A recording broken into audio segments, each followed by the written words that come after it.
Evangelho segundo o Espiritismo, continuação, capítulo 5, título: Suicídio é loucura.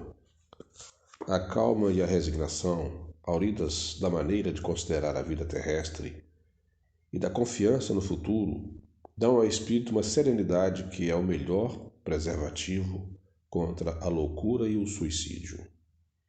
Com efeito, é certo que a maioria dos casos de loucura se deve à comoção produzida pelas vicissitudes que o homem não tem a coragem de suportar.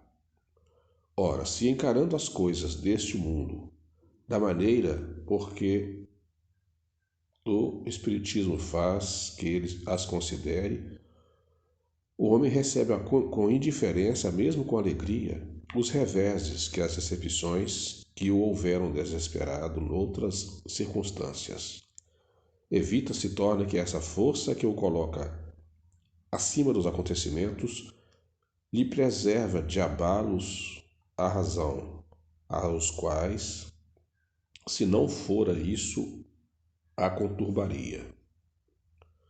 O mesmo ocorre com o suicídio.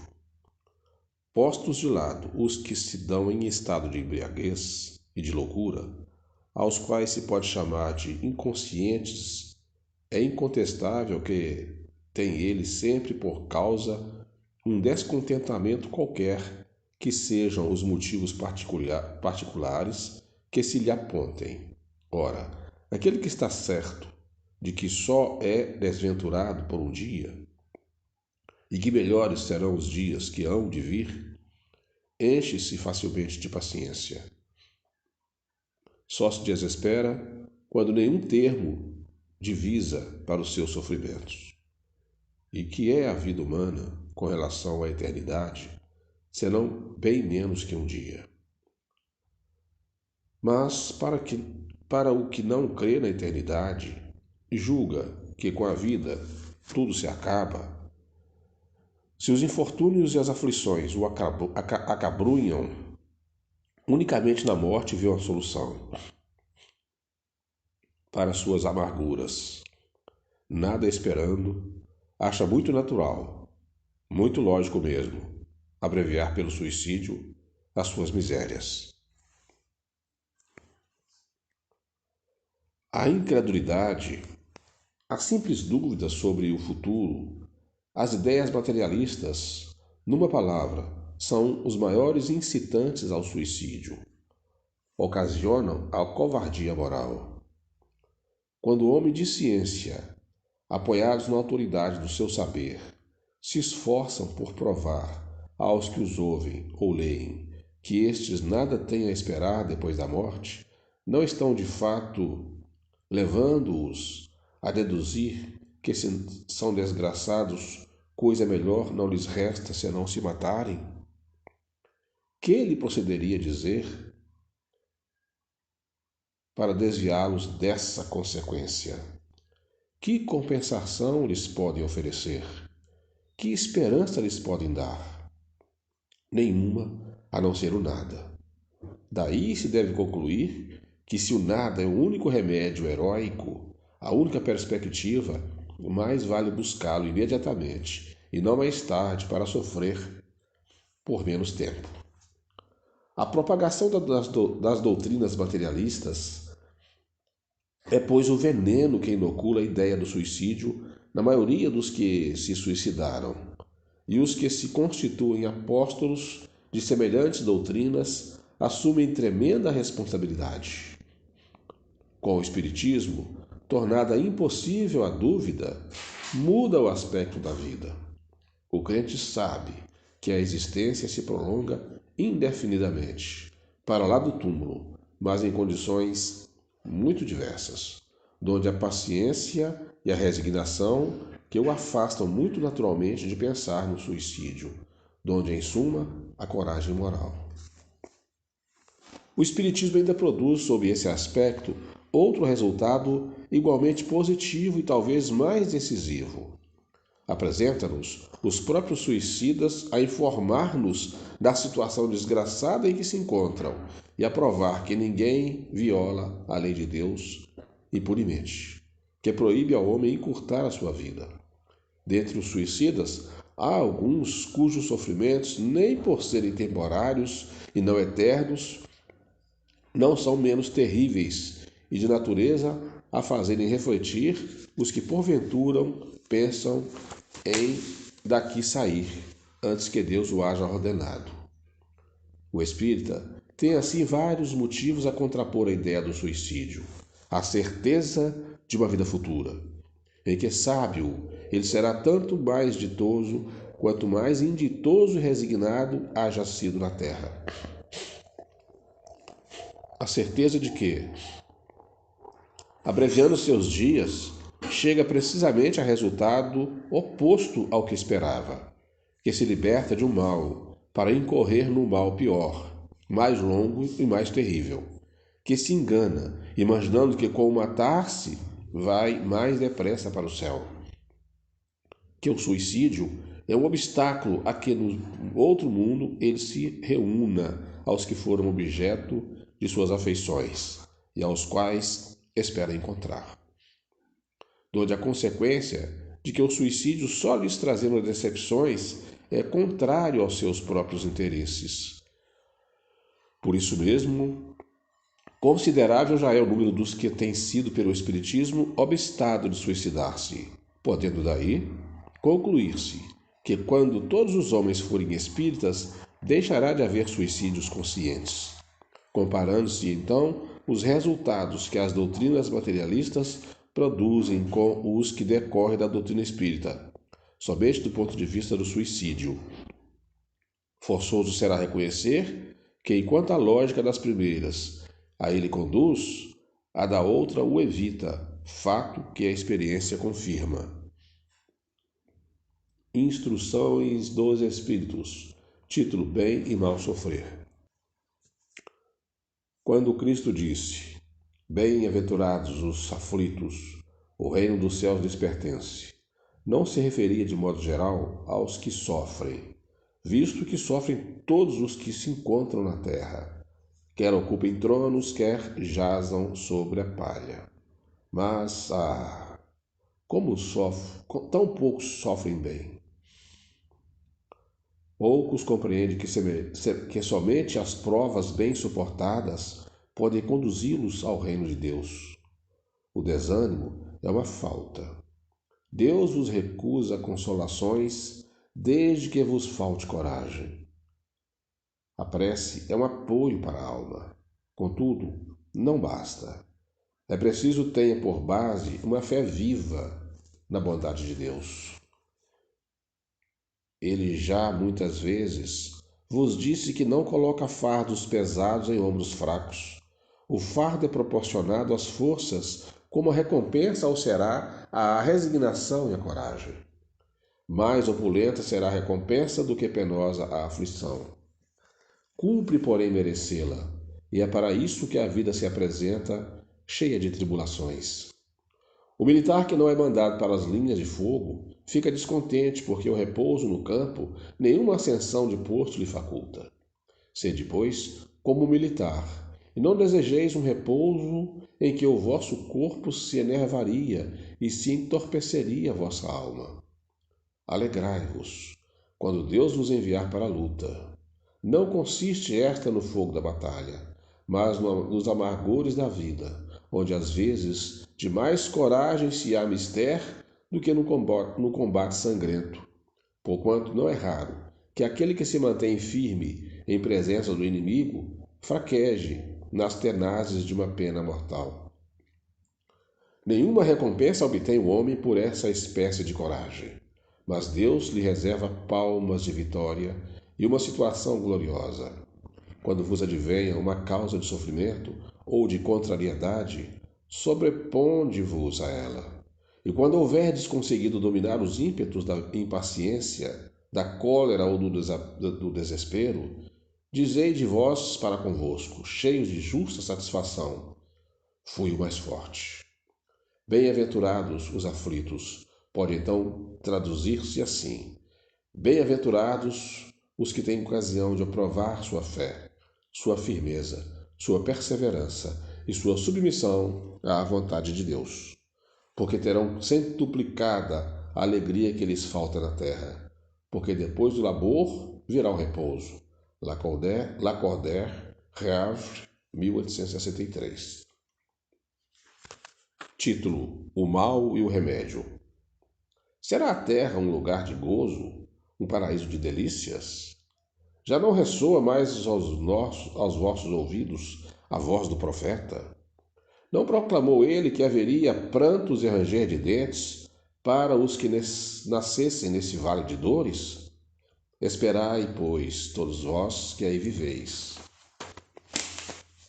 Causticante lágrima e amargo sofrer, e por mais agudas e profundas sejam as vossas dores, volvei o olhar para o céu, e bendizei do Senhor por ter querido experimentar-vos. Ó homens, dar-se não reconheçais o poder de vosso Senhor, senão quando ele vos haja curado de chagas do corpo e coroado de beatitude a aventura de vossos dias. Dar-se-á não reconheçais o seu amor, senão quando vos tenha adornado o corpo de todas as glórias e lhe haja restituído o brilho e a brancura? Imitai aquele que vos foi dado por exemplo. Tendo chegado ao último grau da abjeção e da miséria, deitado sobre uma estrumeira, disse ele a Deus: Senhor, conheci todos os deleites da opulência e me reduzistes à mais absoluta miséria. Obrigado, meu Deus, por haverdes querido experimentar o vosso servo. Até quando os vossos olhares se deterão nos horizontes que a morte limita? Quando, afinal, vossa alma se decidirá a lançar-se para além dos limites de um túmulo? Houvesseis de chorar e sofrer a vida inteira, que seria isso a par da eterna glória reservada ao que tenha sofrido a prova com fé, amor e resignação? Buscai consolações para os vossos males no porvir que Deus vos prepara, e procurai-lhes a causa no passado. E vós, que mais sofreis, considerai-vos os afortunados da terra. Como desencarnados, quando pairáveis no espaço, escolhestes as vossas provas, julgando-vos bastante fortes para as suportar. Por que agora murmurar? Vós que pediste a riqueza e a glória, queríeis sustentar a luta com a tentação e vencê-la. Vós que pediste para lutar de corpo e espírito contra o mal moral e físico, sabias que quanto mais forte fosse a prova, tanto mais gloriosa a vitória, e que se triunfasseis, embora devesse o vosso corpo parar numa estrumeira, dele ao morrer se desprenderia uma alma de rutilante alvura, e purificada pelo batismo da expiação e do sofrimento. Que remédio, então, prescrever aos atacados de obsessões cruéis e dos cruciantes males? Um meio há infalível: a fé, o apelo ao céu. Se na maior acerbidade dos vossos sofrimentos entoardes hinos ao Senhor, o anjo à vossa cabeceira com a mão vos apontará o sinal de salvação e o lugar que um dia ocupareis. A fé é o remédio seguro do sofrimento. Mostra sempre os horizontes do infinito diante dos quais se esvai os poucos dias brumosos do presente. Não nos pergunteis, portanto, qual o remédio para curar tal úlcera ou tal chaga, para tal tentação ou tal prova. Lembrai-vos de que aquele que crê é forte pelo remédio da fé, e que aquele que duvida, um instante da sua eficácia, é imediatamente punido, porque logo sente as pungitivas angústias da aflição. O Senhor apôs o seu selo em todos os que nele crê. O Cristo vos disse que com a fé se transporta montanhas, e eu vos digo que aquele que sofre e tem fé, por amparo ficará sob a égide e não mais sofrerá os momentos das mais fortes dores, que serão as primeiras notas alegres da eternidade. Sua alma se desprenderá de tal maneira do corpo que, enquanto se entorcer em convulsões, ela planará nas regiões celestes, entoando com os anjos hinos de reconhecimento e de glória do Senhor. Ditosos os que sofrem e choram, alegres estejam suas almas, porque Deus as cumulará de bem-aventuranças. Santo Agostinho, Paris, 1863. Título: A felicidade não é deste mundo. Não sou feliz. A felicidade não foi feita para mim, exclama geralmente o homem em todas as posições sociais. Isso, meus caros filhos, prova melhor do que todos os raciocínios possíveis a verdade dessa máxima do Eclesiastes. A felicidade não é deste mundo. Com efeito, nem a riqueza, nem o poder, nem mesmo a florida juventude são condições essenciais à felicidade. Digo mais, nem mesmo reunidas essas três condições tão desejadas, porquanto incessantemente se ouvem no seio das classes mais privilegiadas, pessoas de todas as idades se queixarem amargamente da situação em que se encontram. Diante de tal fato, é incontestável que as classes laboriosas e militantes invejem com tanta ânsia a posição das que parecem favorecidas de fortuna. Neste mundo, por mais que faça, cada um tem a sua parte de labor e de miséria, sua cota de sofrimentos e de decepções, donde facilmente se chega à conclusão de que a terra é lugar de provas e expiações.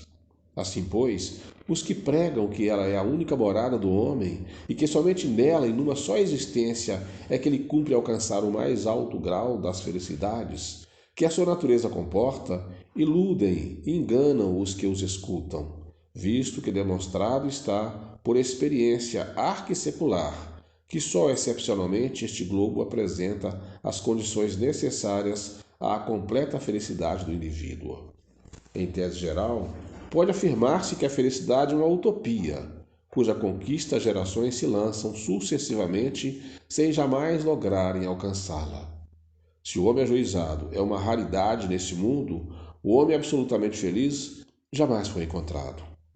O em que consiste a felicidade na terra é coisa tão efêmera para aquele que não tenha guiá-lo à ponderação, que por um ano, um mês, uma semana de satisfação completa, todo o resto da existência é uma série de amarguras e decepções. E notai, meus caros filhos, que falo dos venturosos da terra, dos que são invejados pela multidão. Conseguintemente, se à morada terrena são peculiares as provas e a expiação, é forçoso se admita que há algures moradas há mais favorecidas, onde o espírito, conquanto aprisionado ainda numa carne material, possui em toda a plenitude os gozos inerentes à vida humana. Tal a razão porque Deus semeou no vosso turbilhão esses belos planetas superiores, para os quais os vossos esforços e as vossas tendências vos farão gravitar um dia, quando vos achardes suficientemente purificados e aperfeiçoados.